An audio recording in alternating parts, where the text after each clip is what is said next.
جو پورا electro magnetic spectrum ہے، سورج سے جتنی روشنی آتی ہے اس کا تھوڑا سا حصہ ہم دیکھ سکتے ہیں جس کو ویزیبل اسپیکٹرم کہتے ہیں. اتنا سا ہے، نہ ادھر کا حصہ دکھتا ہے، نہ گاما ریز دکھتی ہیں، نہ ریڈیو ویوز دکھتی ہیں، نہ ایکس ریز دکھتی ہیں. یعنی ہماری بصارت، ویژن بھی محدود ہے، لیمیٹڈ ہے، سماعت محدود ہے. ہمیں راڈر کی ویو سنائی نہیں دیتی، چمگادڑ کی جو ویوز نکلتی ہیں وہ سنائی نہیں دیتی، ریڈیشنز. تو آپ محدود سے لامحدود کا احاطہ نہیں کر سکتے. تو آج کے زمانے کے بچے جو یہ پوچھتے ہیں کہ ثابت کیجیے اللہ کیسا سب سے بڑا ہے، آپ اس کو بنا دلیل اور ریزن کے ثابت نہیں کر سکتے. وہ وقت ہمارا تھا کہ جو کہہ دیا سن لو، سوال کرنے کی گنجائش نہیں ہے، بس یہی ہے. اب وہ جنریشن نہیں ہے، وہ سوال کرتے ہیں. تو قرآن دلیل سے بات کرتا ہے اور دلیل سے ہی سمجھاتا ہے اور برہانی مانتا ہے. ہادو برہانکم، ہر چیز کے لیے دلیل مانگتا ہے کہ دلیل دکھا دو بات صحیح ہے تو، ورنہ چپ بیٹھو. تو جب ہم محدود علم سے لامحدود کا احاطہ نہیں کر سکتے تو اس لامحدود کو کیسے پہچانیں؟ اس کا راستہ اس نے ہمیں قرآن میں دکھایا کہ میری آیات کو دیکھو، ان آیات کو سمجھو گے تو تمہیں میرا جلوہ اس میں نظر آئے گا. آیت کو آگے دیکھتے ہیں کہ کیا اس کے بارے میں ابن فارس نے کہا ہے کہ تائیہ کے معنی ہے کسی جگہ ٹھہرنا، تائیہ بالمکان، وہ اس جگہ ٹھہرا، اس نے دیر لگا دی. ابن فارس نے کہا ہے کہ اس کے بنیادی معنی ٹھہر کر غور و فکر کرنا اور قصد و ارادہ کرنا ہے. ٹھہر کر غور و فکر کرنے کی خصوصیت سے آیت کی بڑی اہم شکل سامنے آتی ہے. اس کے معنی یہ ہے کہ دنیا میں جس قدر چیزیں ہیں ہر ایک آیت اللہ ہے، لیکن یہ اسی کے لیے آیت ثابت ہو سکتی ہے جو ان پر ٹھہر کر رک کر غور و فکر کرے گا. اس غور و فکر سے اس کی توجہ ان اشیاء کے خالق کی طرف مڑ جائے گی. اسی طرح قرآن کریم کی آیت پر بھی رک کر غور و فکر کرنے سے انسان منزل کو پا سکتا ہے. اگر کسی آیت پر رک کر غور و فکر نہ کیا جائے تو انسان کو حقیقت کا پتہ نہیں دیتی، یعنی وہ صحیح معنوں میں آیت نہیں بنتی. دیکھیے، جب بچپن میں مجھے ناظرہ قرآن پڑھایا گیا تھا تو مجھے آیت کا مفہوم یہ بتایا تھا کہ آگے آیت یہاں رک جاؤ اور اس میں یہ صوتی تبدیلی ہوتی ہے، یہ آواز اب ایسے نکلے گی، اس سے آگے کچھ نہیں پتا. قرآن سمجھا تو آیت کی اہمیت پتہ لگی کہ ہم رکتے ہی ہوں آیت کے بعد کہ جو پڑھا ہے اس پہ غور و فکر اور تفکر و تدبر کر کے ہدایت حاصل کریں. اور اگر اس کے لیے نہیں رکتے تو آیت ہمارے لیے بنی ہی نہیں. یہی کائنات کی آیت کی بات ہے کہ جہاں رک گئے، اس پہ غور و فکر کیا، ریسرچ کری، مطالعہ کیا تو وہ آیت بنی. میں بوٹانسٹ ہوں تو میں سمجھتا ہوں کہ میں پلانٹس پہ رک گیا، اللہ کی کائنات میں جو ہریالی ہے اس کا مطالعہ کیا، علم نباتات کا، تو میں اس کو آیت کو پہچان سکا اور وہاں مجھے اللہ کے جلوے نظر آتے ہیں، کیونکہ اللہ کی کائنات میں ہی اس کے جلوے چھپے ہوئے ہیں. اور انہی جلووں سے آپ، یعنی آج کے دور میں ہم یہ کہہ سکتے ہیں کہ آج کے زمانے میں معرفت الہی کے لیے علم بھی ایک ذریعہ ہے. اور آج علم کا دور ہے، ٹیکنالوجی کا دور ہے، تو اس کو معرفت الہی کے لیے اگر ہم استعمال کریں گے تو تمام اقوام جو علم کے میدان میں آگے بڑھی ہوئی ہیں، ہو سکتا ہے وہ اس رخ سے اللہ کو پہچان لیں اور ہم مدد کر دیں انہیں اللہ کی طرف جانے میں، اللہ کو پہچان لیں. یہ ہے علم کی یہ والی جو میں وضاحت آپ سے کر رہا تھا. اب دیکھیے، دو آیتوں کا میں ذکر کرتا ہوں.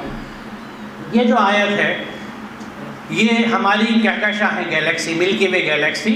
یہ اس کا ٹاپ ویو ہے، چکری کی طرح دکھتی ہے، جیسے چکری چلائی جاتی ہے وہ.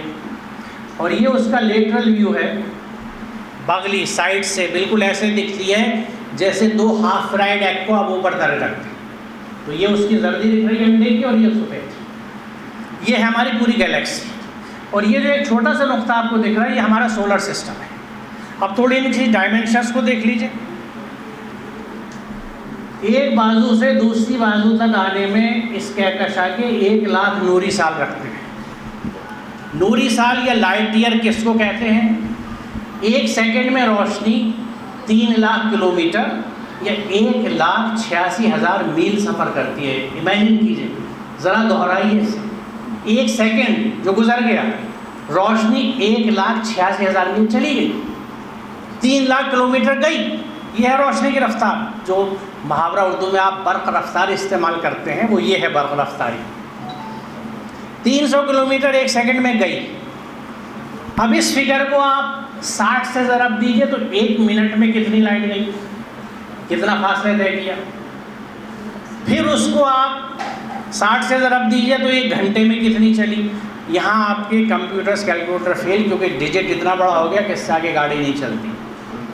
اس کو 24 سے ضرب دیجئے تو ایک دن میں لائٹ کتنی چلی. اس کو آپ 30 سے ضرب دیجئے تو ایک مہینے میں کتنی چلی. اس کو 12 سے ضرب دیجئے تو ایک سال میں کتنی چلی. ایک سال میں روشنی جتنا سفر کرتی ہے وہ ایک لائٹ ایئر یا نوری سال کہلاتا ہے. صرف ایک بازو سے اس بازو آنے میں 1,00,000 نوری سال لگتے ہیں. یعنی روشنی کی رفتار سے اگر آپ کوئی راکٹ بنا لیں تو اپنی کہکشاں کے ایک بازو سے دوسرے بازو آنے میں آپ کو 1,00,000 سال لگیں گے. اب اس کے بعد جو اللہ اکبر نکلتی ہے وہ دل سے، یہ ہے میرے رب کی عظمت. یہاں جو سبحان اللہ نکلے گی وہ علم کے ساتھ نکلے گی کہ یقیناً. اور یہاں اگر آپ سبحہ کے ساتھ سبح کا بھی معنی لگا لیں گے تو آپ دوڑ پڑیں گے اس کی منزل کی طرف کام میں، سرگرداں ہو جائیں گے اس منزل کی طرف جس کے لیے آپ کو متعین کیا. تو یہ، اور پھر ایک بات دیکھیے کہ اس کہکشاں میں کیا ہے. آپ ذرا باہر نکلیے، رات کو تارے آسمان میں نظر آتے ہیں. ایک تال موتیوں بھرا ہمارے سر پہ الٹا پڑا، کچھ ایسی ایک نظم تھی، آپ نے پڑھائی ہوگی. ذرا غور تو کیجئے کہ یہ جو ستارے ہیں در حقیقت ہر ایک سورج ہے، بہت دور ہے اس لیے اتنا چھوٹا دکھتا ہے. ہمارا سورج جو ہے یہ در حقیقت تارہ ہے، یہ ایک اکیلا تارہ ہے جو دن میں نظر آتا ہے. باقی دن میں تارے تھپڑ پڑنے میں نظر آتے ہیں استاد کے. یہ تارہ بنا تھپڑ کے نظر آتا ہے. کہتے ہیں نا تھپڑ ایسا پڑتا ہے دن میں تارے، اور واقعی زور سے یہاں لگے تو آنکھوں میں تارے آتے ہیں. میرے پڑھا ہے، مجھے معلوم ہے کہ تارے دکھتے ہیں، کیونکہ اللہ کا شکر ہے میں اپنے اساتذہ کے ہاتھوں بھی پٹا ہوں اور اپنی والدہ کے ہاتھوں بھی پٹا ہوں، اور اسی کا طفیل ہے کہ آج میں یہاں کھڑا ہوں. کیونکہ میں دوسرے وقتوں کا ہوں. میرے وقت میں جب بچے کو اسکول میں داخل کیا جاتا تھا تو یہ کہا جاتا تھا کہ ماسٹر جی کھال چمڑی آپ کی، ہڈی ہماری، جو چاہو کرنا لیکن ٹھوک پیٹ کے ہمیں ایک اچھا آدمی چاہیے. اس وقت تربیتیں ہوا کرتی تھی. آج ہم گھر میں شہزادے پیدا کرتے ہیں ناز و نعم کے مارے. مجھ سے ایک مجلس میں ایسے میں پوچھا کسی نے بے چین ہو کے ایک بے قرار دل نے کہ صاحب یہ ہمارے لڑکے جو ہیں نہیں پڑھتے، ڈراپ آؤٹ سب سے زیادہ لڑکوں کا ہے، لڑکیاں پڑھتی ہیں، اس کا کیا حل ہے؟ میں نے کہا صرف ایک حل ہے، جو گھر میں برتاؤ لڑکوں کے ساتھ رکھتے ہیں وہ لڑکیوں کے ساتھ کر دیجیے، اور لڑکیوں کا برتاؤ لڑکوں کے ساتھ کر دیجیے. ان کو شہزادہ بنا کے سر پہ بٹھا کے رکھیں گے تو یہ ایسے ہی آپ کو تنگ کریں گے. ان کو اوقات پہ رکھیے تو ٹھیک رہیں گے. بچی جس کی قدر کرنی چاہیے اس کی ہم قدر نہیں کرتے. اور آپ یقین جانیں اللہ نہ کریں لیکن جب کبھی آپ بیمار پڑیں گے تو آپ کی بیٹی پہلے آئے گی، بہو بعد میں آئے گی آپ کی خدمت کرنے کے لیے. وہی بیٹی جس کی قدر ہم نے نہیں کری. کتنی بیٹھی ہوں گی یہاں پر جس کے لیے ہمارے نکمے نامرد جوان جہیز لیتے پھرتے ہیں. نامرد اس لیے کہتا ہوں کہ مردانگی دوسرے سے بھیک لینا نہیں ہے. کیسی مردانگی دوسرے سے بھیک لیتے ہو؟ اپنے قوت بازو سے کرو جو کرنا ہے. لڑکی کے گھر کے پیسے کو کیوں دیکھتے ہو؟ جبکہ یہ حرام ہے. میسر ہے، پڑھ لیجئے، دیکھ لیجئے میسر کا مفہوم مادے کے اعتبار سے جائیے دیکھیے. اور دیکھیے اس وقت صرف ایزی منی کا طریقہ جوا تھا. جس وقت قرآن آیا ہے سماج میں، جس سماج میں وہ قرآن اترا ہے، ایزی منی بنا محنت کے، پروپورشنیٹ ایفرٹس کے بنا جو محنت پیسہ ملتا ہے وہ صرف جوا ہوا تھا. اس نے اس کا ترجمہ جوا ہو گیا. ہم نے آج تک اس پہ اثر غور و فکر ہی نہیں کیا. اسی طرح جس طرح ہمارے یہاں بیلنس آج بھی ترازو ہے، بیلنس کے لفظ انگریزی میں کہاں سے چلا گیا، میزان کے کیا کیا مفہوم نکلتے ہیں، ہم ترازو پہ اٹکے ہوئے. جبکہ ترازو کے نقطہ نظر سے دوسری جگہ ایک آیت باز ہے جو ڈنڈی مارنے والوں کے متعلق ہے. تو یہ غور و فکر کی بات ہے. جب ہم قرآن کو پڑھتے ہی نہیں ہیں تو تدبر کون کرے گا؟ تدبر نہیں کریں گے تو اس کے مفہوم کھل کے نہیں آتے. ہر دور کے لیے قرآن ایک نیا مفہوم لے کے آتا ہے، اور اگر آپ اسے نہیں مانتے تو قرآن ہر دور کی کتاب ہو ہی نہیں سکتی. اگر اس کو آپ نے جامد کر دیا اور ایک ہی مفہوم کو لے کے بیٹھے رہے تو ہر دور کی کتاب نہیں ہے. اس دور کی کتاب ہے جس دور میں وہ مفہوم لکھا گیا تھا. ہر دور میں اس دور کے مسائل ہوتے ہیں، اس کے علوم ہوتے ہیں جن کی مدد سے قرآن پہ اثر غور کی ضرورت ہوا کرتی ہے. بہرحال تو ان ستاروں کے بارے میں اگر آپ سوچیں کہ اس چھت کو روکنے کے لیے اتنے 4 پلر یہاں نظر آ رہے ہیں جس کی وجہ سے میں اپنے ادھر بیٹھے ہوئے بھائیوں کو اور ادھر بچیوں کو نہیں دیکھ پا رہا. اس چھوٹی سی چھت کو سپورٹ کرنے کے لیے آپ کو سہارے چاہیے، ستون چاہیے. ان بڑی بڑی اجسام کو، سورجوں کو زمین میں آسمان میں کون تھامے؟ یہ اللہ تعالیٰ کا حساب ہے. یہ ان کی کشش، ان کی گریویٹیز اور ان کے بہا میں توازن ہے جس کی مدد سے اللہ تعالیٰ نے اس کو قائم کیا ہے. اس کو میں اس طرح آپ کو سمجھاؤں کہ بچپن میں ہم لوگ کھیلا کرتے تھے کھیل، پرانے میگنیٹ لے آتے تھے اور کاغذ کے اوپر سوئی رکھی، نیچے میگنیٹ سے سوئی کو گھما دی. خوش نصیب ہے جنہوں نے کھیل کھیلا. اب آپ ایک سوئی کو زمین پہ رکھیے اور 2 میگنیٹ رکھیے تو جدھر کے پاس میگنیٹ ہوگا سوئی ادھر بھاگے گی. لیکن ایک سچویشن ایسی آئے گی کہ سوئی بیچ میں یوں کاٹے گی، نہ ادھر جا سکتے نہ ادھر، کیونکہ دونوں طرف بیلنس آ گیا فورسز. اب ایسے 2 میگنیٹ آپ اوپر نیچے لگا لیجیے اور کاغذ نکال دیجیے، سوئی معلق ہو جائے گی کیونکہ چاروں طرف کے میگنیٹ نے اس کو بیچ میں تھام لیا. یہ ہے توازن جو پورے سیاروں کے بیچ میں ان کی مقناطیسی اور انٹرپلینیٹری فورسز سے اللہ تعالیٰ نے قائم کیا ہے. اور اس توازن کو پڑھنے کے بعد آپ سورہ رحمان کی وہ آیت پڑھی کہ والسماء رفعها ووضع الميزان. نشہ آ جاتا ہے، ایک سرور آ جاتا ہے کہ اس نے آسمانوں کو، بلندیوں کو بلند کیا اور ایک توازن قائم.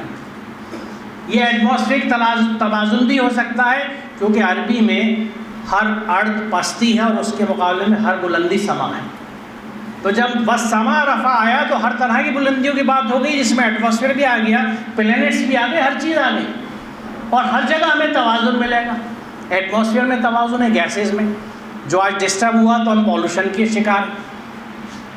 جو گیسز کا آج کاربن ڈائی آکسائڈ بڑھ رہی ہے اس سے تو گلوبل وارمنگ ہے، ہیٹنگ ہے، پولر کیپس میلٹ ہو رہی ہیں، پتہ نہیں کیا کیا ہو رہا ہے، کیونکہ اللہ تعالیٰ کے قائم کردہ توازن کو ہم نے بگاڑ دیا.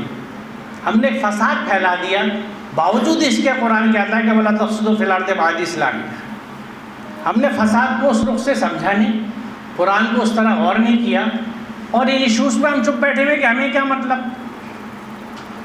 کیونکہ قرآن سے، جیسے میں نے شروع میں عرض کیا تھا، قرآن سے الگ ہو کے، قرآن کو طلاق دے کے ہم نے اپنے سارے نظام بگاڑ دیے. تو بہرحال یہ ایک آیت ہے. ایک دوسری آیت میں آپ کو اور دکھاؤں گا، ایک پودا ہے. ہم جانتے ہیں کہ یہ اس کے ہرے حصے جو ہے پتی ہے، اس میں سورج کی روشنی آتی ہے، کاربن ڈائی آکسائڈ ہوا سے لے کے یہ گلوکوز بناتا ہے، شکر سازی ہوتی ہے ان پودوں کی ہری پتیوں میں. جتنے ہرے حصے ان میں شکر بنتی ہے، جتنے غیر ہرے حصے جس میں جڑیں اور شاخیں ہیں وہاں شکر نہیں بنتی. تو جو پتی شکر بنا رہی ہے وہ شکر کا کیا کرتی ہے؟ سب سے پہلے ان علاقوں میں بیچتی ہے جہاں شکر نہیں بنتی. یعنی یہ ایک مسلم سماج ہے، اس میں تصور یہ کیجیے کہ جو وسائل جس حصے کو ملتے ہیں وہ ان کو وہاں بیچ دیتا ہے جہاں وسائل نہیں ہیں. کیونکہ یہ آیت بھی ہے اللہ کی اور مسلم بھی ہے. مسلم کی تعریف کیا ہے؟ ہر وہ چیز جو اللہ کے احکامات کی اتباع کرے 100% مسلم. سین لام میم کا مادہ دیکھ لیجیے. یعنی مسلمان کسی شکل کا نام نہیں ہے. ہر وہ چیز جو اللہ کے احکامات کو فالو کرتی ہے 100% وہ مسلم ہے. کائنات کی ہر چیز اللہ کے احکامات پہ 100% عمل کرتی ہے سوائے انسان کے، کیونکہ انسان کو نفس دے دیا. اس کے پاس چوائس ہے کہ وحی کا اتباع کرے یا ہوا کا اتباع کرے، منمانی زندگی گزارے یا قرآنی زندگی گزارے. قرآنی زندگی ہم گزارتے نہیں کیونکہ قرآن کو جانتے نہیں ہیں. تو زندگی کون سی ہے؟ منمانی. جو میرے من میں آ رہا ہے، جو میرے سماج میں ہو رہا ہے، جو میرے خاندان میں ہو رہا ہے. ہم جب کچھ 2 خاندانوں کے بیچ میں رشتے ہوتے ہیں تو جا کے بولیں کہ آپ کے یہ کیسے ہوتا ہے؟ بھائی میرے یہاں یہ رسم ایسی ہوتی ہے، میرے یہاں مائیوں ایسے ہوتی ہے، اکٹن ایسے ہوتا ہے، منگنی ایسی ہوتی ہے، شادی ایسی ہوتی ہے، گھوڑا جوڑا ایسا ہوتا ہے. کوئی یہ نہیں دیکھتا کہ قرآن کیا کہہ رہا ہے. وہ تو بیچارہ مظلوم، معاف کیجیے گا، جسارت کے لیے اوپر رکھا ہوا ہے بہائے احترام کے ساتھ. آپ کو اماں ابا کو آپ کی اولاد ایسے طاق میں بٹھا دے احترام کے ساتھ اور آپ کا ہی کہنا نہ مانے تو آپ کہیں گے یا اللہ مجھے موت دے دے اس زندگی سے اچھی. اگر اولاد نے آپ کو طاق میں بٹھا دیا اور آپ کی ایک نہ سنی تو کیا ایسی زندگی آپ کو اچھی لگے؟ قرآن یہی زندگی گزارتا ہے. جانتے نہیں تو عمل کہاں سے ہوگا؟ تو اس میں ہمیں وسائل کی تقسیم بتائی جا رہی ہے. سورہ بقرہ میں کہا گیا تھا هو الذی خلق لکم ما فی الارض جمیعا. تمہارا رب وہ ہے جس نے زمین کا سب تم سب کے لیے پیدا کیا. اور ایتاء ذی القربی و ینفقوا کا نسخہ بتا دیا گیا کہ خرچ کرو. جو تمہیں دیا گیا ہے وہ صرف تمہارے لیے نہیں ہے، نہ تمہارے خاندان کے لیے، اس پہ ہر اس کا ہے جس کے پاس کچھ نہیں۔ لوگ تم سے پوچھتے ہیں کیا خرچ کریں، قل اللہ، جو تمہاری ضرورت سے زیادہ کا خرچ کر دو، ڈیفائن کر دیا گیا۔ دکھاوٹیں مت کرو، فضول خرچی مت کرو، فضول خرچ کرنے والے شیطان کے بھائی ہیں، یہ سب قرآن میں رکھا ہوا ہے، لیکن تحریر محض ہے، نہ ہم پڑھتے ہیں، نہ سمجھتے ہیں، نہ عمل کرتے ہیں۔ ہمارے آج بھی کروڑوں روپے کی شادیاں ہوتی ہیں، اور اسی شہر کی مولانا آزاد یونیورسٹی میں ہاسٹل میں ایسی بچیاں رہتی ہیں جن کے پاس کھانے کے مہینے بھر کے پیسے 1300 روپے دینے کے نہیں ہوتے۔ 2 سال قبل ایک بچی کا معاملہ میرے سامنے آیا، وہ 650 روپے جمع کر کے ایک وقت کھانا لے کے کھاتی تھی اسی شہر میں۔ دیدہ بینا نہیں ہے، مجھے پرواہ نہیں، میں کبھی ڈھونڈتا نہیں ایسے لوگوں کو، ہر کوئی ہاتھ بڑھا کے بھیک نہیں مانگتا۔ ہمیں اپنے سماج میں دیکھنا پڑتا ہے، بہت سے لوگ عزت سے بھوکے رہتے ہیں۔ میں دعوتیں کر کے کھانے کو پھینکتا ہوں کوڑے کچرے میں جب نہیں کھا پاتا۔ میں سمجھتا ہوں کہ کوئی آخرت نہیں ہوگی، میں اٹھائے نہیں جاؤں گا، اللہ کے سامنے کھڑا نہیں ہوں گا جب مجھ سے پوچھا جائے گا۔ خیر بہرحال چلیے، کیونکہ وقت ورنہ نکلتا چلا جائے گا۔ اب دیکھیے، یہ قد فصلنا الآیات لقوم یعلمون، ہم نے اپنی آیات کھول دی ہیں علم رکھنے والوں کے لیے۔ قوم المسلمون نہیں کہا گیا، جو قوم علم رکھتی ہے اللہ تعالیٰ نے اپنی آیات کو ان پہ کھولا ہے۔ اسی لیے آج ڈسکوریز کہاں پہ ہو رہی ہیں، انوینشنز کہاں پہ ہو رہی ہیں، ایجادات کہاں پہ ہو رہی ہیں، جن قوموں کے پاس علم ہے۔ ہمارے پاس علم نہیں ہے، کیونکہ ہم نے مدتیں ہوئی علم کو 2 دھڑوں میں بانٹ کے مدرسے الگ کر دیے، دینی مدرسے الگ ہیں اور دنیاوی اسکول کالج الگ ہیں۔ اس کو ہم نے دنیاوی علوم کہہ دیا، یہ تو دنیا دار جو ہو وہ ادھر جائیں اور جس کو آخرت سبحانی ادھر جائیں۔ ہم نے کبھی اس پہ سوال نہیں کیا۔ سوال کریں تو علم کی تقسیم کہیں ثابت نہیں ہے۔ رسول اللہ کے زمانے سے پیچھے 800 سال تک جتنے اپنے دور کے فقہا گزرے ہیں، علماء گزرے ہیں، وہ فزکس کے بھی ماہر تھے، وہ طب کے بھی ماہر تھے، وہ کیمیا کے بھی ماہر تھے۔ آج پوری تاریخ سائنس کی ہسٹری ان پہ لکھی ہوئی ہے، کیونکہ وہ قرآن سے جڑے ہوئے تھے، علم کا جامع تصور ان کے پاس تھا۔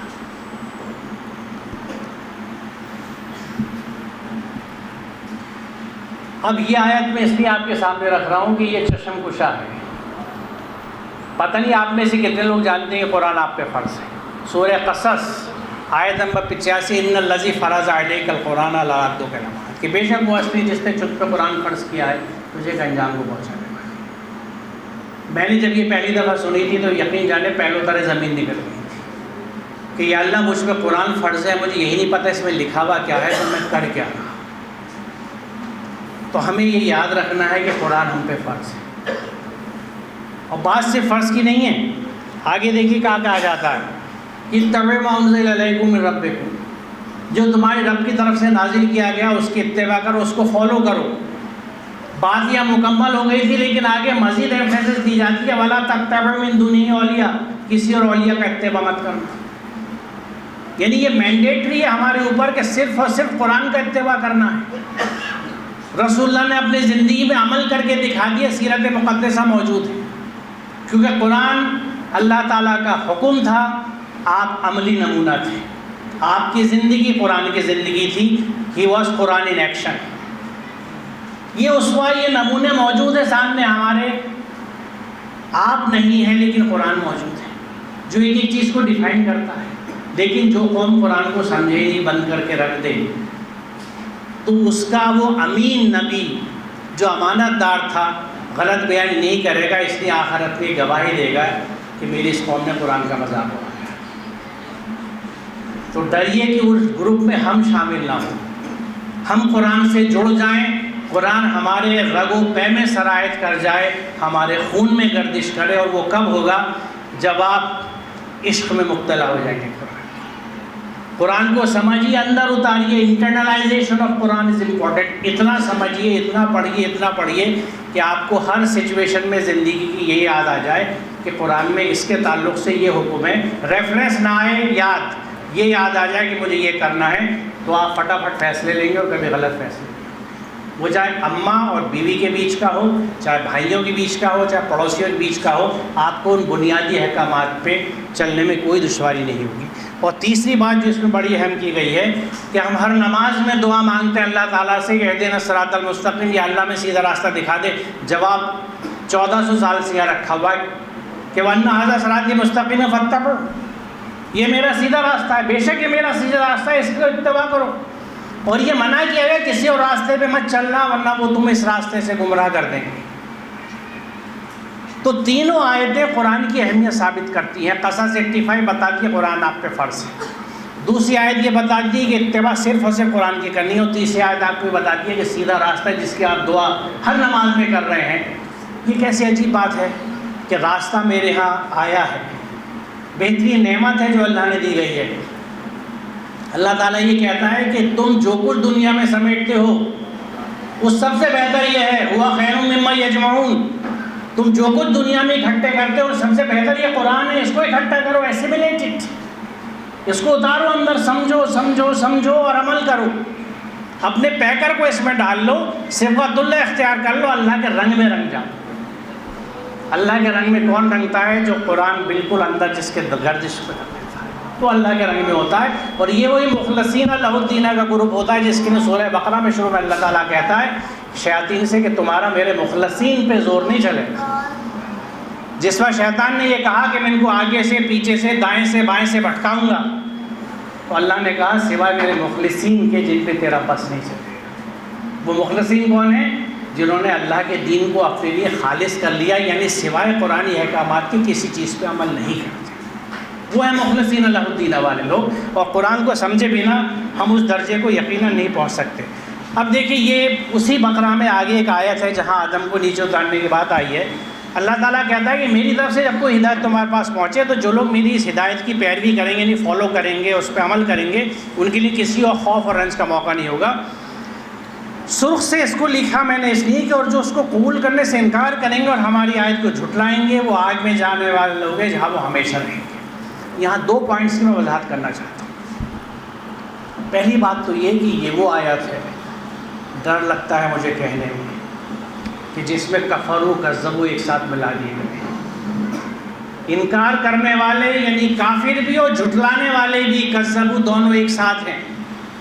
اور ایک عام جو کہانی ہمارے یہاں چلتی ہے کہ ہمیں جہنم نہیں ملے گی، ملی تو تھوڑے دن کی سزا ہوگی پھر واپس آ جائیں گے، ایسے سب لوگوں کے لیے قرآن یہ کہتا ہے کہ ہم فیہا خالدون، جو جہنمی اور وہاں ہمیشہ رہیں گے، ہم فیہا خالدون۔ اب کذبو کیا ہے تھوڑی سی اس کو بھی سمجھ لیتے ہیں۔ الکذب ان کے معنی ہے جانتے بوجھتے کسی چیز کے متعلق غلط خبر دینا۔ تکذیب یہ بھی ہے کہ انسان جس بات کی سچائی کا قائل ہو اور اس پر ایمان بھی رکھتا ہو، اس کا عمل اس کے اس ایمان کی گواہی نہ دے۔ ہم قرآن کی حقانیت پہ مانتے ہیں، سچائی مانتے ہیں، ایمان بھی رکھتے ہیں، لیکن ہمارا عمل قرآنی عمل نہیں ہے، یہ قرآن کی تکذیب ہے۔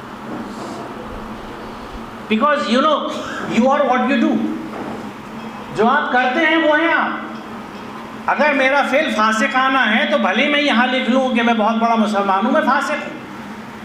اگر میرا کردار منافقانہ ہے تو میں منافق ہوں۔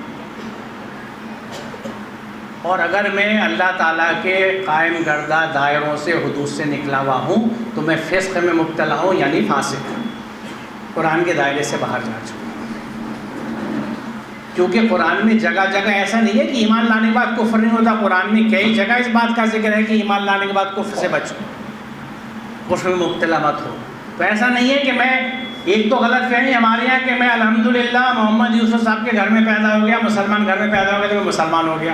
پیدائش مسلمان نام کی کوئی چیز نہیں ہوتی، کوئی پیدائش مسلمان نہیں۔ مسلمان آپ اپنے عمل سے بنتے ہیں، دین آپ اپناتے ہیں اس پہ عمل کر کے، کیونکہ پیدائش ہی کوئی چیز نہیں ہوتی۔ کسی ڈاکٹر کے گھر کی پیدا ہوئی بھی اولاد ڈاکٹر نہیں ہوتی جب تک کہ ڈاکٹری سیکھ نہیں جاتی۔ کسی بڑھئی کے گھر کا بچہ بڑا نہیں ہو سکتا جب تک کہ آپ پڑھائی کے کام کو، اس کے اوزاروں کو نہ سمجھیں۔ انسان اپنی فطرت پہ ضرور پیدا ہوتا ہے، فطرت پہ پیدا کیا جاتا ہے، لیکن مسلمان پیدا نہیں ہوتا، مسلمان بنتا ہے اپنے عمل کی وجہ سے۔ اسلام کو سمجھ کے، قرآن کو سمجھ کے، اس پہ عمل کر کے آپ دین کو جب اختیار کریں گے تو کذب جو ہے جانتے بوجھتے جب ہم جھٹلاتے ہیں اور یہ جو آیت میں نے آپ کے سامنے لایا تھا یہ کفروا کذبوا کو ایک بریکٹ میں رکھتی ہے۔ اب دیکھیے میں کچھ آیتیں آپ کے سامنے آخر حصہ ہے یہ اس لیے رکھ رہا ہوں کہ ان سے ناواقف ہونے کی وجہ سے ہمارے طریقے کیا ہے۔ جو سورہ نحل آیت نمبر 90 ہے یہ میرے بھائی سب واقف ہوں گے اس سے، کیونکہ زیادہ تر جمعوں کے خطبوں میں یہ آخر میں پڑھی جاتی ہے، اور ہماری اکثریت اسے اس طرح پہچانتی ہے کہ خطبہ ختم ہو گیا کھڑے ہو جاؤ۔ ان اللہ یامر بالعدل والاحسان وایتاء ذی القربی وینھی عن الفحشاء والمنکر والبغی یعظکم لعلکم تذکرون۔ خطبہ ختم، کھڑے ہو، ختم، الحمدللہ۔ 2 فرض پڑھو نکلو۔ پہلا حکم کیا ہے؟ ان اللہ یامر بالعدل، بے شک اللہ حکم دیتا عدل کا، جسٹس، انصاف، اور عدل کے مادے میں اعتدال شامل ہے۔ اعتدال یعنی میانہ روی، ماڈیسٹی، مڈل پاتھ، ایکسٹریمز پہ نہیں چلنا، نفرت ہو گئی تو مار ڈالوں گا اور محبت ایسی تو بس باریک میانہ روی، درمیانی راستہ، ایکسٹریمز اوائڈ کرنا اور عدل کرنا ہے۔ اب دیکھیے عدل جو ہے رشتوں سے شروع ہوتا ہے۔ کیا میں نے انصاف کیا باپ ہونے کا، شوہر ہونے کا، بیٹا ہونے کا، بیٹی ہونے کا، بہن ہونے کا، بھائی ہونے کا، پڑوسی ہونے کا، شہری ہونے کا، ہر چیز کا انصاف۔ تو رشتوں کے ساتھ انصاف، جس کا ذکر میں نے تھوڑا سا کیا آپ سے۔ میں اگر استاد ہوں تو کیا میں انصاف کر رہا ہوں اپنے اس ذمہ داری کے ساتھ؟ وہ انصاف کیا ہے؟ کیا میں اپنے مضمون کی، اپنی کلاس کی پوری تیاری کرتا ہوں اچھا سے؟ کیا میں بچوں کو جا کے اس طرح سمجھاتا ہوں جیسے سمجھانا چاہیے؟ کیا میں ایک ایک بچے پہ دھیان دے رہا ہوں؟ کیا میں اس کی شخصیت سازی کر رہا ہوں؟ کیونکہ میں اسی کے بات یہ ہے نا کہ تنخواہ تو بہت الگ چیز ہے، بات کی بات ہے۔ جو ذمہ داری مجھے دی گئی ہے، یہ کلاس میری ہے، مجھے اس کو تیار کرنا ہے، اچھا انسان بنانا ہے، انہیں اپنا مضمون اچھا سا پڑھانا ہے، اور ان کی دیگر جو صلاحیتیں ان کو ابھارنا ہے۔ ابھی 5 ستمبر کو جب ٹیچرز ڈے ہوا تو میں نے اپنی فیس بک پہ اپنے پرائمری اسکول کے ان ٹیچر کی تصویر ڈالی جنہوں نے 3ری جماعت میں مجھے تقریری مقابلے میں اسٹیج پہ کھڑا کیا تھا، اور دہلی بھی نہیں امروہہ لے کے گئے تھے انجمن سیرت النبی کے جلسے میں، اور گھر آئے تھے، میری والدہ سے خوشامد کری تھی، کیونکہ میری والدہ بالکل بڑی کڑی نظر مجھ پہ رکھتی تھی، اور میں نے کہا کہ وہ عبدالرب کاردار ان کا نام تھا، کاردار صاحب مجھے لے جانا چاہتے ہیں، کیوں لے جائیں گے تمہیں؟ بالکل نہیں جاؤ گے۔ تو وہ خود آئے گھر، میری والدہ پردہ کرتی تھیں، باہر برآمدے میں بیٹھے، پردے کی آڑ میں انہیں سمجھایا کہ میرا بچہ ہے یہ، آپ مجھ پہ بھروسہ رکھیے، اس کا کبھی ہاتھ نہیں چھوڑوں گا، میں اسٹیشن پہ بھی ہاتھ پکڑ کے رکھوں گا اس کا، کیونکہ امی کو لگتا تھا ٹرین کا ہی پٹری چھوڑ کے اوپر چڑھائے پلیٹ فارم پہ مجھے کچل دے۔ یہ جو ماں کی محبت ہے نا، اس کو قرآن بڑی خوبصورتی سے بیان کرتا ہے۔ میں بھٹکتا ہوں لیکن جی چاہتا ہے اس بھٹکے، اور یہ بھٹکا بھی مجھے پسند ہے۔ جن شدید چیزوں سے اللہ روکتا ہے وہاں منع نہیں کیا، پاس جانے سے منع کیا۔ وَلَا تَقْرَبُوا الْفَوَاحِشَ مَا ظَهَرَ مِنْهَا وَمَا بَطَنَ، وَلَا تَقْرَبُوا الزِّنَا، یہ نہیں کہا زنا مت کرنا، فحش سے بچنا مت کرنا، نہیں، وَلَا تَقْرَبُوا، پاس بھی مت جاؤ۔ یہ وہی حکمت ہے کہ ایک ماں اپنے بچے کو چھت پہ لے کے گئی مکان کے، اور وہاں باؤنڈری نہیں ہے تو وہ بچے کو ہاتھ نہیں چھوڑتی، پلنگ سے نہیں اترنے دیتی کہ کہیں گر نہ جائے، بہت دور ہے، چھت بہت بڑی ہے لیکن نہیں تو گر پڑے گا۔ اسٹیشن میں گئی تو ہاتھ پکڑے ہوئے کہ ٹرین کے نیچے نہ آ جائے۔ یعنی ان تمام ممکنہ جو پاسبلٹیز ہیں ان سے بچو کہ کہیں تم پھسل نہ جاؤ۔ وَلَا تَقْرَبُوا الْفَوَاحِشَ، فحش کے پاس بھی مت جاؤ، یعنی ان کنڈیشنز کو اوائڈ کرو جس سے تم فحش میں مبتلا ہو سکتے۔ وَلَا تَقْرَبُوا الزِّنَا، ان کنڈیشنز کو اوائڈ کرو جن سے تم سے زنا سرزد ہو۔ اور ان کنڈیشنز میں پہلی کنڈیشن کیا ہے؟ پھر ایک بہکاوا ہے، بھٹک رہا ہوں لیکن ضروری ہے، کیونکہ وہ بڑے 2 اہم باتیں ہیں۔ سورہ نور آیت نمبر 30، اللہ تعالیٰ مردوں سے کہتا ہے کہ اپنی نظروں کی حفاظت کرو، اپنی نظریں نیچی رکھو اور اپنی شرمگاہوں کی حفاظت کرو، اللہ جانتا ہے جو تم کرتے ہو۔ 31 میں عورتوں سے خطاب کیا گیا ہے کہ تم اپنی نظروں کی حفاظت کرو، نظریں نیچے رکھو، اپنی شرمگاہوں کی حفاظت کرو، اپنی زینت نہ دکھاتی پھرو، اور اللہ جانتا ہے جو تم کرتے ہو۔ کیا حکمت ہے؟ یعنی قرآن کے اعتبار سے پہلی ذمہ داری مرد کی ہے کہ اپنی عصمت کی حفاظت کرے. مرد کی عصمت کو قرآن سپریم کہتا ہے، عورت کی بعد میں لاتا ہے. یہ ہے حق گوئی اس خالق کی بات جس نے انسان کو بنایا، انسان کی پوری فطرت جانتا ہے. ہمارے مردان سماج میں یہ کہا گیا کہ مردوں کی تو کوئی بات نہیں، کھیل کھلونا ہے ان کا، تو کھیل کھلواڑا کرتے رہتے ہیں، غلطی ہیں. ہاں عورت کی عزت بڑی اہم چیز ہے، باعصمت ہو. اس بیچارے نے کہیں بات بھی کر لی تو افواہ اڑ گئی، وہ تو بڑی لفنگی ہے، لچی ہے. مردوں سے بات کرتی پھرتی ہے، مردوں کے ساتھ گھومتی ہے تو بڑی بری ہے. حکمت کیا ہے؟ اگر سب مرد یہ طے کر لیتے ہیں کہ مجھے باعصمت رہنا ہے تو عورت کی عصمت پہ ہاتھ کون ڈالے گا؟ سمپل. ایگریشن مرد سے ہے، ایگریسر مرد ہے، جانور مرد ہے جو حملہ کرتا ہے.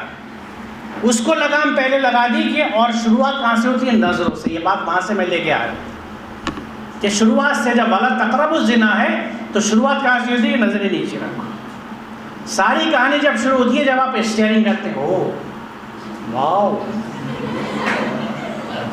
اب آپ اس چکر میں فوٹو مل جائے کہیں سے، فیس بک پہ دوستی کر لوں، اس بیچاری کو، معصوم بچی کو گھیرنے کی کوشش کرتے ہیں. جو روز خبریں آپ پڑھتے ہیں نا، تو ظالم کون ہے؟ ایگریسر کون ہے؟ ہم، آپ، میں.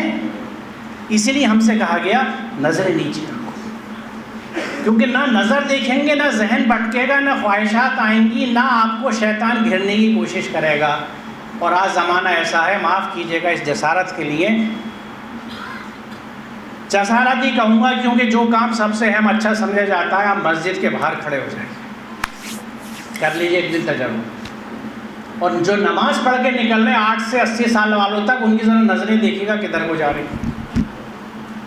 بہت کم لوگ ایسے ہوں گے جو نیچی نظر کرے آپ کو دکھیں گے، ورنہ نظریں بھی ایسی کہ ایکس رے کرتے ہیں، آر پار نکلنے والی نظروں سے دیکھتے ہیں اور پھر کہتے ہیں لا حول ولا قوت، کیسے ننگی جا رہی ہے.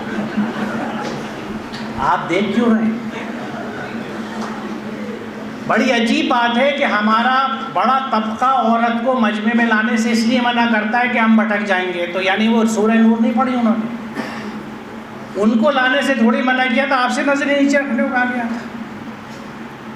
آپ سیرت پڑھیے، کتنی جگہ کا ذکر ہے جب مسلمان فتوحات کر کے فوجیں داخل ہوتی ہیں تو یہودیوں کے لیے خاص طور سے کئی فتوحات کے بعد ذکر ہے کہ ان کی عورتیں برہنہ سڑک کے کنارے کھڑی ہوا کرتی تھی، لیکن ان مومنین کی نظر نیچے رہتی تھی، اٹھتی نہیں تھی، کبھی نہیں بھٹکتے تھے. پڑھ لیجیے تاریخ، بڑی بڑی ایسے واقعات.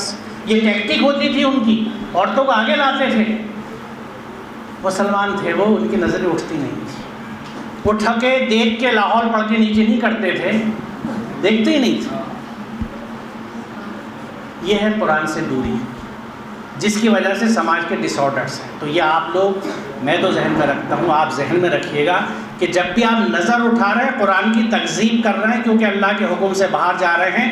یہی وہ بغاوت ہے جس کو آخر کے 3 حصوں میں اس آیت میں کہا گیا ہے کہ منع جن 3 چیزوں سے کیا گیا اس میں بغض بھی ہے، یعنی بغاوت. تو ان اللہ یامر بالعدل والاحسان، احسان کہتے ہیں دوسروں کے ساتھ اچھا کرنا، ڈو گڈ ٹو ادرس. اگر آپ دوسروں کے ساتھ بھلا نہیں کر رہے، جو لنچ والی بات سمجھا رہا تھا اپنی بہنوں کو، بچپن سے تربیت دے دیجئے کہ ڈو گڈ ٹو ادرس، دوسروں کے لیے سوچو، اپنے آپ کو بعد میں رکھو. اس درجے پہ پہنچے بنا آپ مسلمان نہیں ہو سکتے. مجھے یہ بات کہنے دیجیے جب تک آپ دوسروں کا نہیں سوچتے. آج ہماری ساری زندگی اپنے اوپر فوکسڈ ہے. میں اپنے لیے سوچتا ہوں، اپنے خاندان کے لیے سوچتا ہوں، میں ان کے لیے یہ سوچتا ہے جن کے سوچنے کے لیے کوئی نہیں ہے. جو وہ طبقے ہمارے یتیموں کے، یسیروں کے اور مفلوک حال لوگوں کے، مسکینوں کے، جن کے گھر در نہیں ہیں، ہم ان کے لیے نہیں سوچتے، جبکہ یہ حکم ہے. وَإِيتَاءِ ذِي الْقُرْبَىٰ، پاس والے کو دو. قرآن میں کہیں پہ بھی لینے کی بات نہیں ہے. بڑی مزے کی بات یہ ہے، ایتاء ذی القربیٰ، پاس والے کو دو. جو بھی پاس ہے تمہارے، اور ہندو مسلم سکھ عیسائی کا کوئی ڈفرینسیشن نہیں ہے، جو بھی پاس ہے اسے دو. ایک مجمع میں مجھ سے ایک اسٹوڈنٹ نے بات پوچھی، میں بار بار اسے دہراتا ہوں کیونکہ بڑی اہم بات ہے.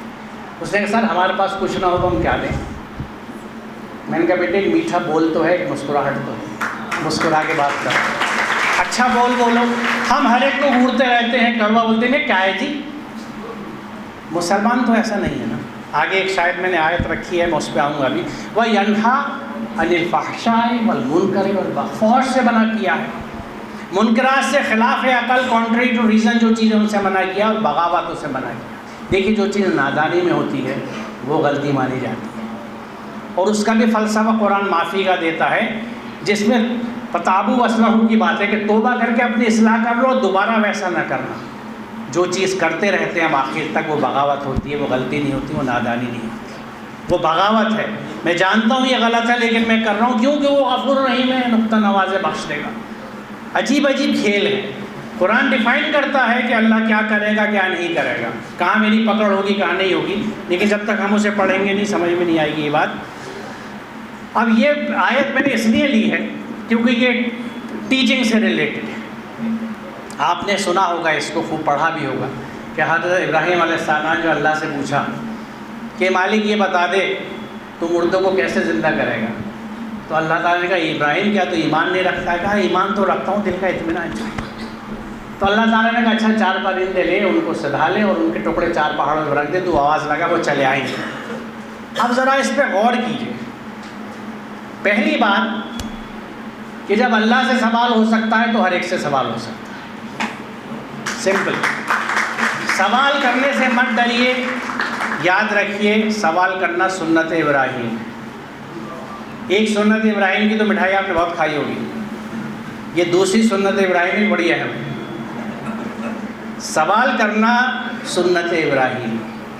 اب دوسرا رخ دیکھیے، اللہ تعالیٰ نے یہ نہیں کہا کہ ابراہیم تو کافر ہو گیا، تو کلمہ پڑھ پھر سے اور گھر جا بیوی سے نکاح کر پھر آئیو میرے پاس. بلکہ مثال کی مدد سے سمجھایا، یعنی اللہ تعالیٰ نے اطمینان قلب کو ریکگنائز کیا کہ بچہ آپ سے جب کلاس میں سوال پوچھتا ہے یا گھر میں آپ سے سوال پوچھتا ہے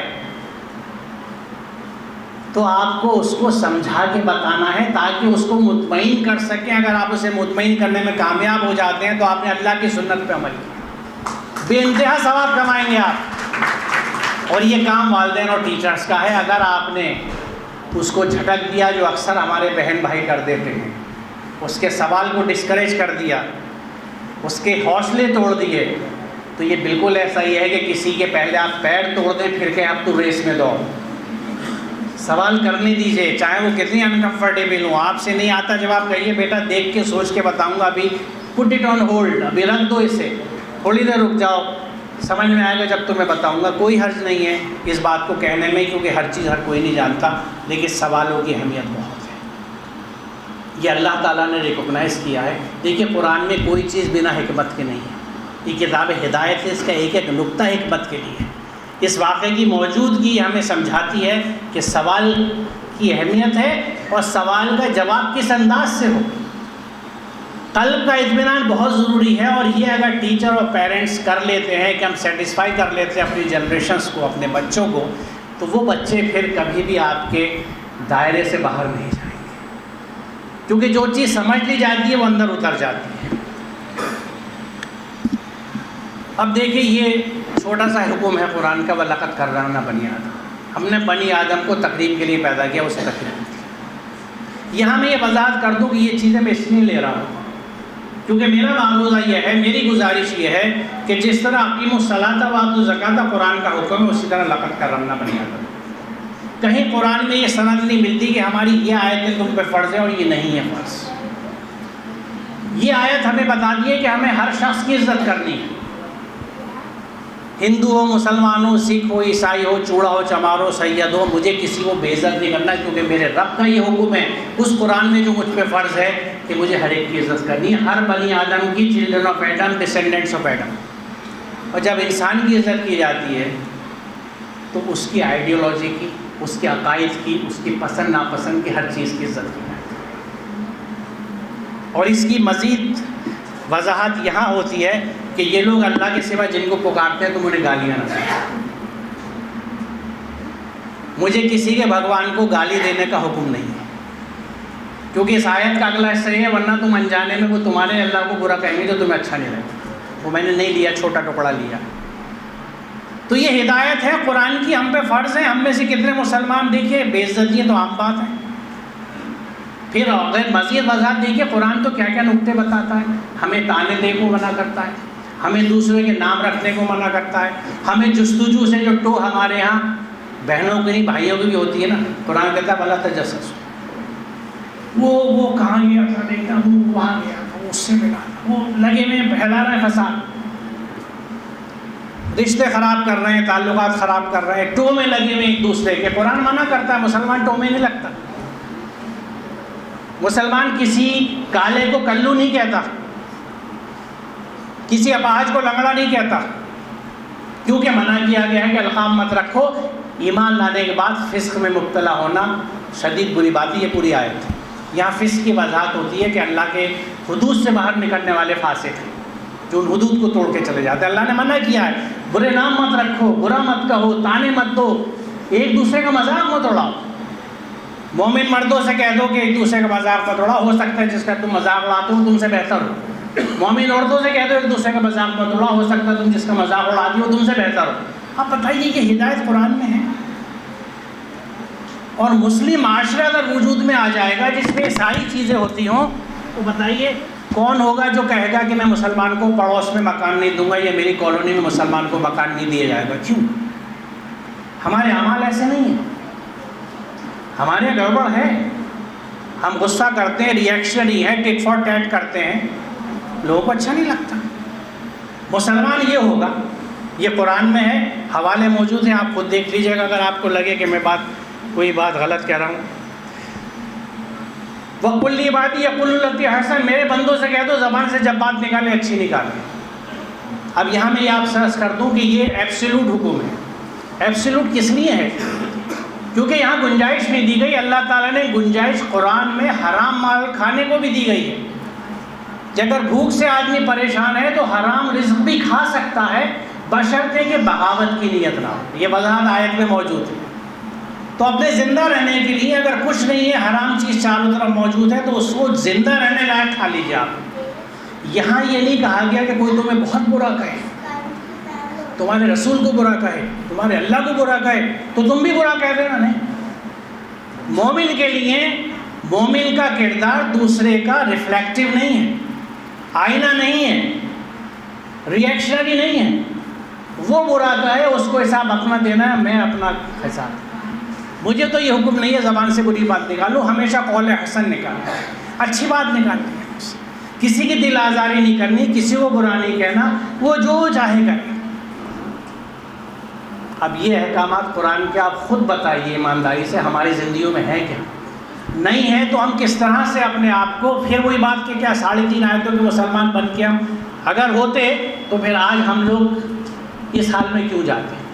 قرآن تو یہ کہتا ہے کہ وَلَا تَهِنُوا وَلَا تَحْزَنُوا وَأَنْتُمُ الْأَعْلَوْنَ إِن كُنتُم مُؤْمِنِينَ. تم ہی اعلون میں سے رہو گے, you will be the best of the best اگر تم مومن ہو.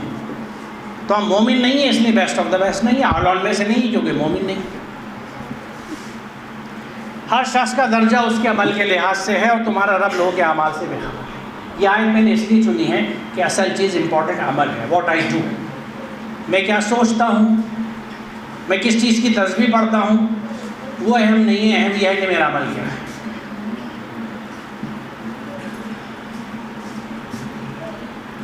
اور دیکھیے اس میں ایک چیز میں آپ سے عرض کروں کہ آپ اگر غور فرمائیے, آخری حصہ ہے میرا, بس 2 منٹ آپ کے اور لوں گا, کہ لا الہ الا اللہ محمد رسول اللہ صلی اللہ علیہ وسلم. اس کلمے کی شروعات انکار سے ہوتی ہے. لا الہ, کوئی اللہ نہیں ہے, الا اللہ سوائے اللہ. یہ کیا حکمت ہے لا الہ کی؟ شیخ سرمد شہید آخر تک لا الہ کیوں کہتے رہے تھے؟ لا الہ کی حکمت یہ ہے, بلکہ میں ٹیچر ہوں اور آپ لوگ بھی ٹیچر ہیں تو اس طرح سے آپ کو سمجھاؤں. میں اکثر اسی طرح بتاتا ہوں یہ بات کہ جب آپ کلاس میں جاتے ہیں تو پہلے بلیک بورڈ صاف کرتے ہیں پھر لکھتے ہیں. پہلے سلیٹ صاف کی جاتی ہے پھر لکھا جاتا ہے. تو لا الہ سلیٹ صاف کر لینے کا مطلب ہے کہ جو اللہ آپ کے یہاں موجود ہے ان کو ہٹا دیجیے, اور ہمارے اللہ بہت سارے موجود ہیں. مثال دوں آپ کو, ایک اللہ تعالیٰ میرے ہاتھوں ایک قرآن سینٹر چلاتا ہے دہلی میں. وہاں پہ ہم 9th کلاس کے بچوں کو ٹیوشن کے لیے آفٹر نون میں بلاتے ہیں, انہیں فری ٹیوشن پڑھاتے ہیں، میتھس فزکس کیمسٹری، اچھے ٹیچرز رکھے ہوئے ہیں. شرط یہ ہے کہ روز قرآن ترجمے سے انہیں پڑھاتے ہیں، اور 9-10 تک 2 سال میں قرآن بالکل ان کے اندر اتار کے انہیں باہر بھیجتے ہیں. تو ہمیشہ میں یہاں حیدرآباد میں آنے کے بعد بھی پہلے بیچ کو داخلے کے لیے خود جاتا ہوں، خود چھانٹ کے بچوں کا داخلہ دیتا ہوں، اور پہلی کلاس ان کی قرآن انٹروڈیوس کرنے کی لیتا ہوں. تو اس سال کے بیچ میں جب یہ بات ہو رہی تھی تو میں نے بچوں سے پوچھا کہ بیٹا یہ بتاؤ کہ اللہ میاں کو چھوڑ کے جو چھوٹے اللہ میاں ہیں، ان چھوٹے اللہ میاں سے سب سے بڑا اللہ میاں کون سا ہے؟ سمجھ رہے سوال میرا؟ تو تھوڑی دیر بعد ایک بچی نے کہا کہ سر میرا دل، نفس. میں نے کہا بالکل صحیح کہا. اور قرآن کی آیت ہے جو یہ کہتی ہے کہ کیا تم ایسے شخص کو ہدایت دے سکتے ہو جس نے اپنے نفس کو اپنا خدا بنا رکھا؟ یہ میری کہیں بھی بات نہیں ہے. جو لوگ قرآن پڑھتے ہیں یا حافظ ہیں، کچھ سمجھ کے پڑھتے ہیں، ان کو یہ حوالے کو پہنچ جائیں گے جس آیت کا میں ذکر کروں. یہ آیت جو ہے یہ خدا کو بھی ڈیفائن کرتی ہے. خدا کون ہے؟ جس کو آپ فالو کرتے ہیں، جس کی تسبیح پڑھتے ہیں وہ خدا نہیں ہے. آپ لا الہ الا اللہ محمد رسول اللہ کی تسبیح پڑھتے رہیے، لیکن اتباع کسی اور کی، تو جس کی آپ اتباع کر رہے ہیں وہ خدا ہے آپ کا. سلمان خان کی اتباع ہو رہی ہے تو سلمان خان ہے اللہ میاں آپ کے. اپنی ہیروئنوں کی، اپنے خاندان کی اتباع کر رہے ہیں تو آپ کا خاندان آپ کا خدا ہے، وہ اللہ خدا آپ کا نہیں ہے. آپ کا خدا وہ ہے جس کو آپ فالو کرتے ہیں، جس کے کہنے پہ چلتے ہیں، جس کے حکم کی تعمیل کرتے ہیں، جس کے غلام ہیں. To whom you have submitted. اگر آپ نے اپنے نفس کو سبمٹ کر رکھا ہے، منمانی زندگی گزار رہے ہیں، تو مان لیجئے اس بات کو کہ آپ نفس کے بندے ہیں، اس رب کے بندے نہیں. اور اس کے بعد اس بھرم اور زوم میں ہم جیتے ہیں کہ ہم اہل جنہ ہیں. کیوں؟ کیونکہ لا الہ الا اللہ محمد رسول اللہ. پوری عمر یہ کلمہ مجھے مسلمان نہیں بنا سکا، اور مرتے وقت میں دعا کرتا ہوں مجھے کلمہ مل جائے. کیا ہوگا؟ پوری زندگی یہ کلمہ مجھے مسلمان نہیں بنا سکا، تو مرتے بعد اس کو پڑھ کے میں کیا کروں گا؟ ایک اور مذاق کروں گا اس کلمے کے ساتھ، جس میں زندہ رہتے ہوئے عمل نہیں کر سکا. مرتے وقت کیا کروں گا؟ یہ وہ چیزیں چلن ہمارے یہاں چلتے ہیں، کیونکہ ہم سوال نہیں کرتے. ہم یہ نہیں کہتے بات ہو کیوں رہی ہے، کس کنٹیکسٹ میں ہے یہ بات. کیا میں لا الہ کے مرحلے سے گزر گیا؟ جب لا الہ کا مرحلہ ہو جاتا ہے اس کے بعد استھاپنا ہوتی ہے اللہ میاں کی. الا اللہ بعد میں آتا ہے، پہلے لا الہ ہے، کیونکہ الہ کے بیچ میں الا اللہ میں کنفیوژن ہے. وہی شرک ہے جو نہیں ہونا چاہیے، اللہ معاف نہیں کرتا. اللہ کی اتباع بندگی ہے، اور جب جب میں کسی اور چیز کی بندگی میں جا رہا ہوں تو میں اللہ کی بندگی سے باہر آ رہا ہوں. یہی شرک ہے. اسلام میں بلیک اینڈ وائٹ ہے، کوئی گرے ایریا نہیں ہے. یا تو میں مسلم ہوں یا نہیں. اور جب میں قرآن کو سمجھتا ہی نہیں، اس کے احکامات ہی نہیں پاتا، تو مجھے شک ہے میں کیسے مسلم ہوں. تو میں اپنی زندگی کو یہ سمجھتا ہوں کہ میں کوشش کر رہا ہوں مسلمان اللہ کے احکامات کو سمجھ سکوں، اس پہ عمل کر سکوں. اور یہ آخری سلائیڈ ہے میری، وَهُوَ مَعَكُمْ أَيْنَمَا كُنتُمْ. ہمیشہ یاد رکھیے تم جہاں بھی ہو اللہ تمہارے ساتھ ہے. مجھے بچپن میں بتایا گیا تھا کہ جب ہم بیت الخلاء جاتے ہیں تو ممکن نہ کہ باہر رہ جاتے ہیں، رہ جاتے ہوں گے لیکن اللہ میرے ساتھ. تو لہٰذا کسی بھی اسٹیج پہ، کیونکہ خرمستی ہم باتھ رومس میں بھی نہیں کر سکتے، کیونکہ اللہ تو وہاں بھی ساتھ ہے. ممکن ہے کہ باہر بیٹھے ہوں گے، مجھے نہیں پتا باہر ہے کہ اندر ہے، لیکن میرا رب میرے ساتھ ہے، کیونکہ اس نے ایکسکلوزیولی کہہ دیا کہ وہ مَعَكُمْ أَيْنَمَا كُنتُمْ. تم جہاں پہ بھی ہو تمہارا رب تمہارے ساتھ ہے. تو صرف اس بات کو یاد رکھیے کہ چاہے کوئی نہیں دیکھ رہا آپ کو، وہ دیکھ رہا ہے. And it is he who matters. اصل وہی ہے، کیونکہ حساب اسی کو دینا ہے. اسی لیے وہ بہت چھوٹی سی ٹیبلٹ آپ کو دے گا آخرت کے دن کے اسکرول کر لو، دیکھ لو تم کیا کر رہے تھے. آپ کو اپنی ساری تصویریں دکھ جائیں گی، اور وہ کہے گا آپ فیصلہ خود کر لو. آج تو ان مثالوں کو، پہلے جب کہا جاتا تھا کہ نامہ اعمال ہاتھ میں ہوگا تو ہم سوچتے تھے پتہ نہیں انسائکلوپیڈیا بریٹینیکا 36 جلد میں، ارے باپ رے، تو پوری زندگی کی کتھا تو پتہ نہیں کتنی کتابیں ہوں گی. ہم کیسے دیکھیں گے؟ کون سا پیج دیکھیں؟ اب آپ 1 منٹ میں اپنے یوٹیوب پہ اسکرال کر کے ہر چیز دیکھتے ہیں. اس سے بھی کوئی ایڈوانس ٹیبلٹ آپ کو دی جائے گی کہ لو دیکھ لو تم نے کیا کیا زندگی بھر، اینڈ بی یور اون جج. خود فیصلہ کر لو تم نے کیا کیا تھا، ادھر ہو کہ ادھر ہو. بہت شکریہ آپ کا. اس میں میرا فون نمبر بھی ہے، میری ای میل بھی ہے، کیونکہ یہ سلسلہ میں چاہوں گا کہ اس ملاقات کے خاتمے کے بعد ہمارا تعلق ختم نہ ہو. جب کبھی آپ کا جی چاہے، مجھ سے کچھ پوچھنا چاہیں، رابطہ کرنا چاہیں، اس نمبر پہ میں پورے سوشل میڈیا پہ بھی ہوں، ای میل بھی ہے میرا. مجھے خوشی ہوگی اگر آپ لوگ مجھ سے رابطہ رکھیں، کیونکہ میری اگلی نسلوں کی باغ ڈور آپ کے ہاتھ میں ہے. اور اتنا سب ڈسکس ہونے کے بعد میں سمجھتا ہوں کہ ابھی ہم سب پہ واضح ہو گیا ہوگا کہ ہماری ذمہ داریاں کیا ہیں. صرف ایک یاد رکھیے گا بات یہاں سے کہ ان اللہ یامر بالعدل You have to do justice, we have to do justice. انصاف کرنا ہے ہر کام جو ہم کریں. بہت شکریہ آپ کا. السلام علیکم.